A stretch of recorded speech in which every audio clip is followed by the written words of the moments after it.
Planeta Caracol en Caracol Radio. Dirige Fidel Franco. Hola, ¿qué tal? Muy buen día, bienvenidos. Estamos en Caracol Radio, juntos, más compañía. Estamos en Planeta Caracol y estamos con ese gran compromiso de periodismo, de sociedad, y es el medio ambiente, la sostenibilidad, las prácticas buenas que debemos tener para enfrentar diferentes situaciones: pérdida de biodiversidad, calentamiento global, contaminación, el tema del agua fundamental sin duda, y más aún cuando venimos de conmemorar el Día Internacional de los Bosques el pasado 21 de marzo, el Día Mundial del Agua el 22 de marzo, y son momentos que nos llevan a la reflexión, a tomar decisiones, a entender qué es lo que está pasando, cómo o no podemos mejorar para el relacionamiento con los recursos, y en este caso el recurso hídrico. El agua nos ha puesto en jaque recientemente. Cada vez más hablamos de la circularidad, de la conservación, de la restauración, de la protección de fuentes hídricas, cuencas hidrográficas. Y bueno, para hablar de este tema queremos saludar inicialmente a Esteban Ricardo. Esteban es líder nacional de sostenibilidad ambiental y seguridad alimentaria de World Vision. Hola Esteban, ¿qué tal? Bienvenido a Planeta Caracol, a Caracol Radio. Muy buenos días.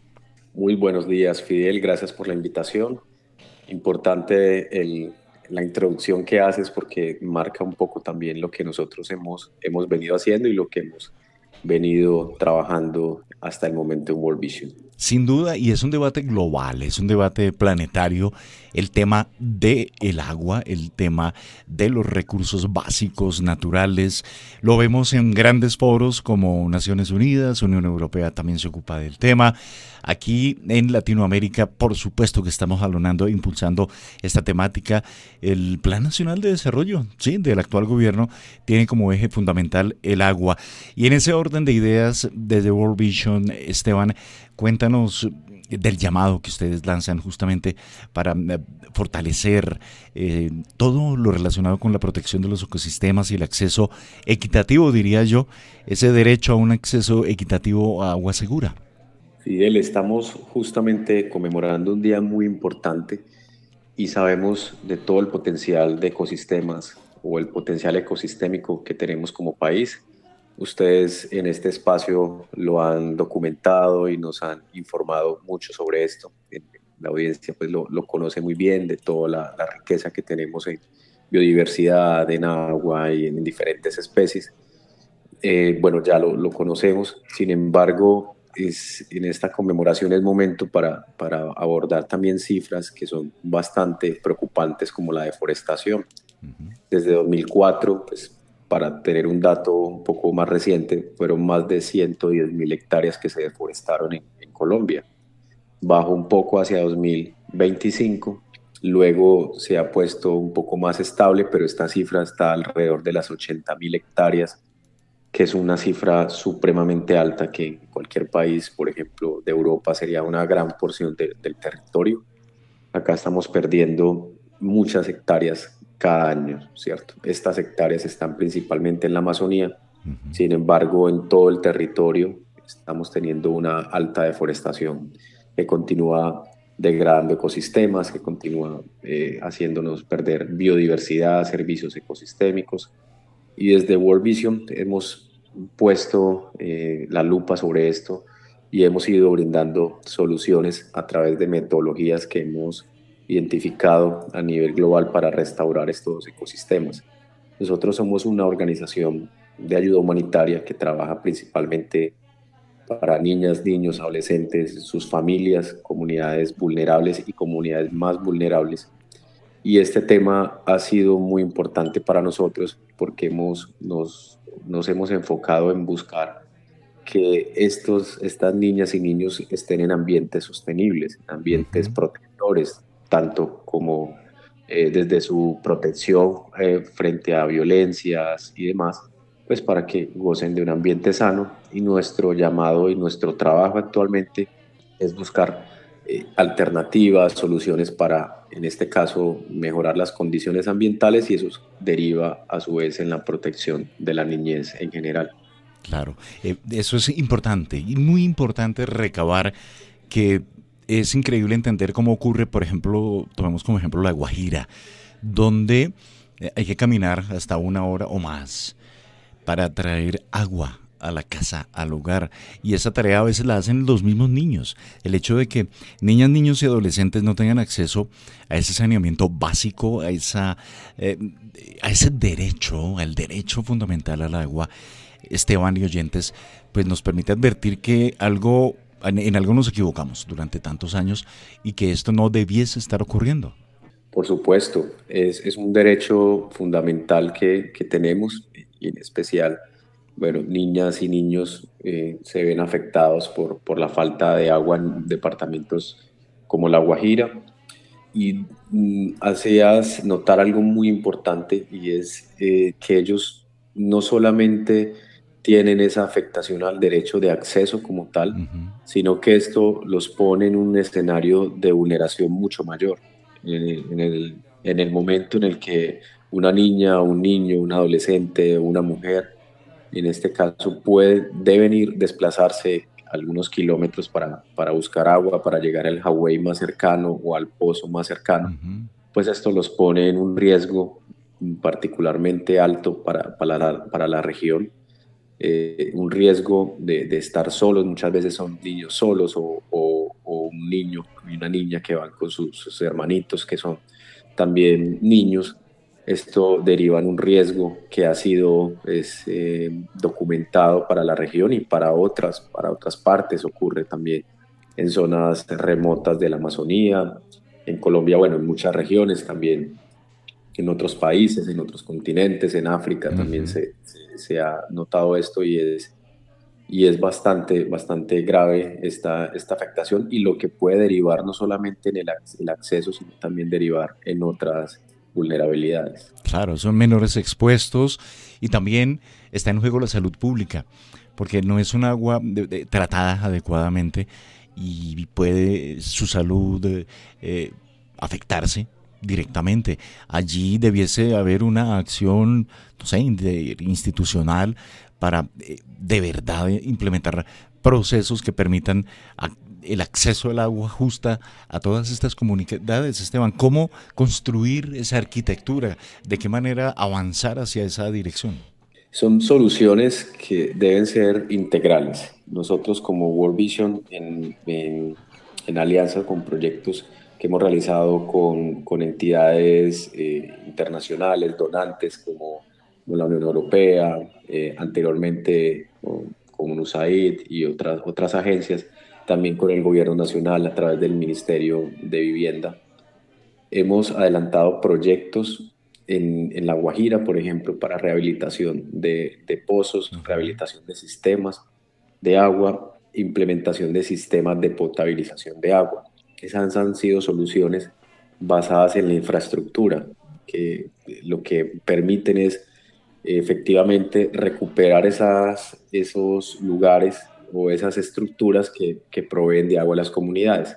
Sin embargo, esto debe ir mucho más allá y es lo que hemos venido implementando y ustedes lo han hecho ver en diferentes emisiones y son las soluciones basadas en la naturaleza. ujú. Es decir, estas soluciones que no solamente integran la infraestructura, sino que también integran el ecosistema. En ese caso estamos restaurando áreas, por ejemplo, pues para poner un caso particular, rehabilitamos un pozo en una comunidad indígena. Este pozo pues ya está habilitado para agua, tiene algo de agua, sin embargo en la temporada seca se queda sin agua, ¿sí? Ujú. Entonces lo que nosotros buscamos con estas otras soluciones es alrededor de este pozo restauramos con técnicas innovadoras que si tenemos el espacio Claro. podríamos también hablar sobre ellas. Estas técnicas lo que hacen es restaurar el área alrededor del pozo para permitir que el agua se infiltre cuando llueve, porque en La Guajira es una zona muy seca, pero Ujú. sí llueve en La Guajira. Tenemos 2 temporadas de lluvia en La Guajira que de hecho generan inundaciones cuando llueve, Sí. pero esto es otro tema, pero sí aprovechar que el agua lluvia no se pierda, que el agua lluvia se infiltre y que alimente estos pozos que estamos recuperando. Entonces son soluciones más integrales. Alrededor de esto hay unas comunidades que son formadas en temas de cambio climático, en temas de uso adecuado del agua, en temas de restauración ecológica, de optimización del agua. Entonces, como ves, son diferentes soluciones que se trabajan, porque efectivamente si solo te enfocas en un pozo de agua, pues luego no vas a tener un bosque que te regule el agua. Si solo reactivas el bosque, Ujú. pues necesitas una estructura física, como es un pozo o un sistema de potabilización, y si lo haces de manera desconectada de los saberes comunitarios, de estas formaciones, pues también tampoco va a funcionar. Entonces, desde esa forma se articulan todas estas soluciones y hemos venido logrando impactos muy importantes en esta zona. Claro, es absolutamente interesante entender y a través de tus palabras, Esteban, que la naturaleza nos da soluciones, soluciones basadas en la naturaleza.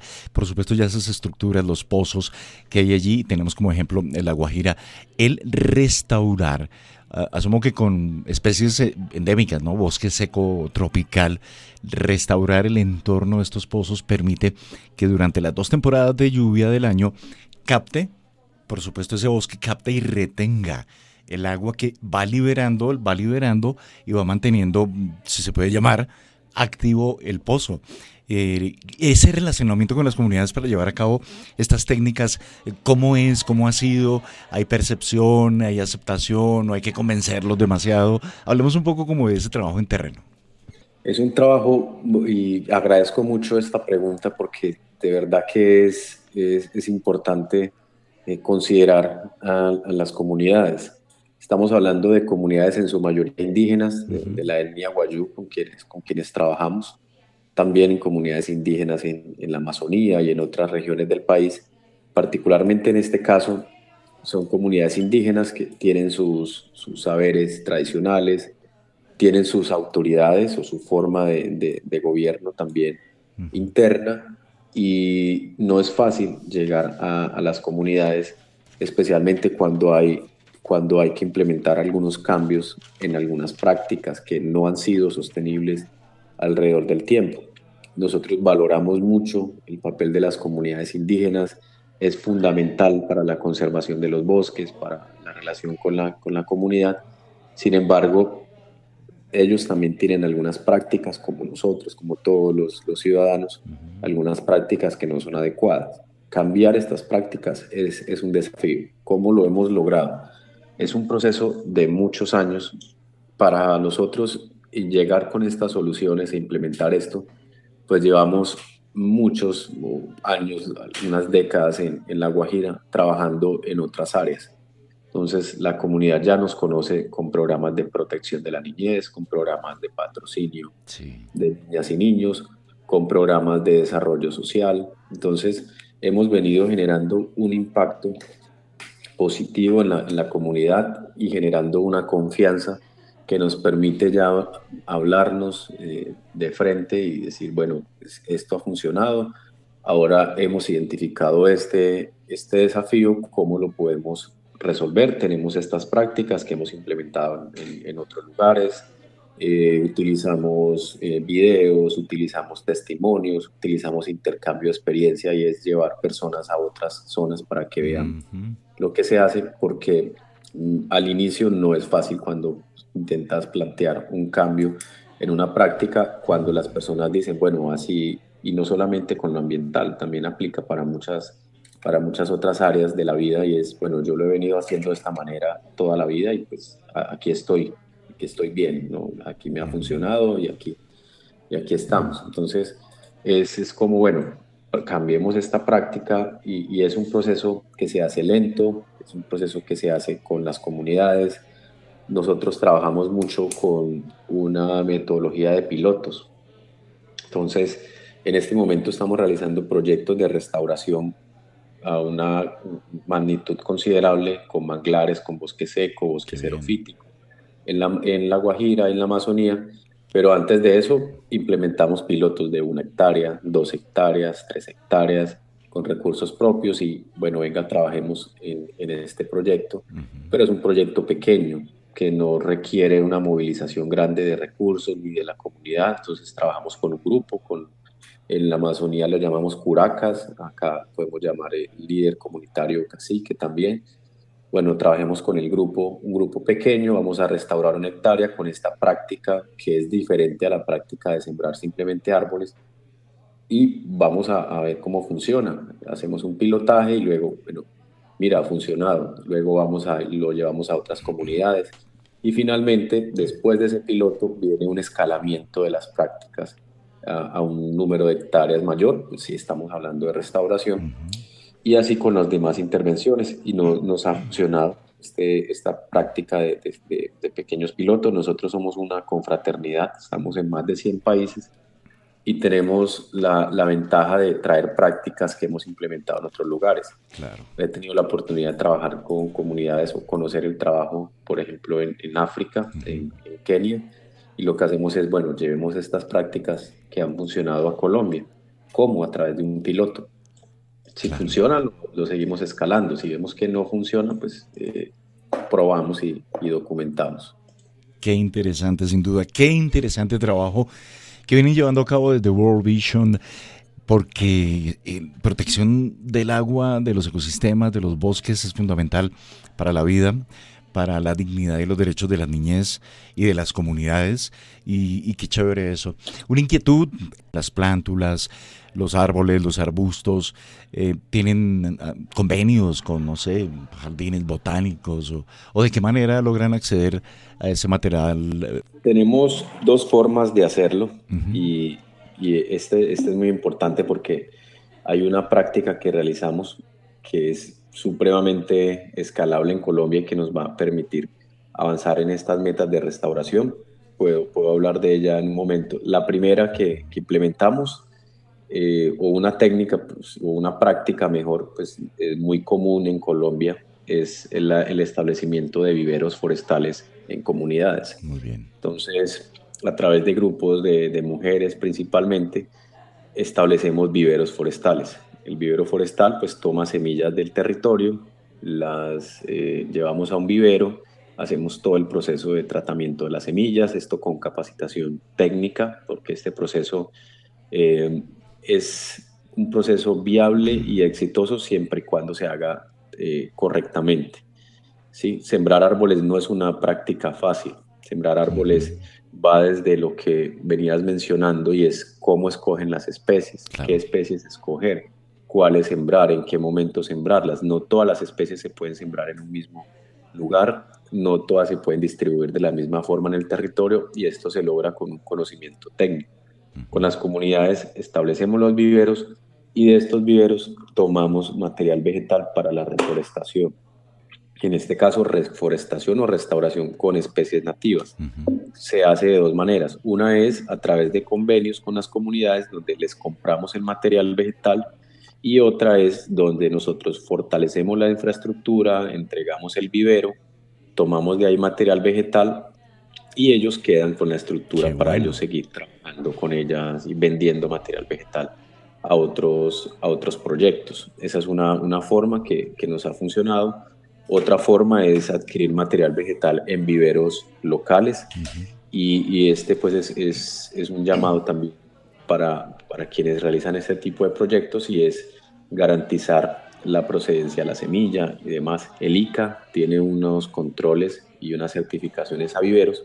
Nosotros trabajamos con viveros certificados y buscamos convenios, por ejemplo, con alcaldías y gobernaciones que ellos apoyan para que algunos viveros de la zona se certifiquen ante el ICA y esto nos da una garantía de inicialmente de la procedencia del material vegetal y de las prácticas de sanidad, porque puedes llevar inclusive una plaga o una enfermedad Total. por una mala práctica. Sí, Esa es la forma como lo hacemos tradicionalmente y lo mezclamos o lo combinamos mejor con una práctica que es la regeneración natural asistida por la comunidad. Es una práctica que hemos traído del continente africano y consiste en no sembramos un solo árbol, sino que nos vamos a una zona que fue deforestada y cuando llegamos a estos sitios vemos que hay árboles que están creciendo. De los tocones del árbol que quedó empiezan a rebrotar de manera desordenada muchas ramas o quedan semillas en el suelo que empiezan a crecer.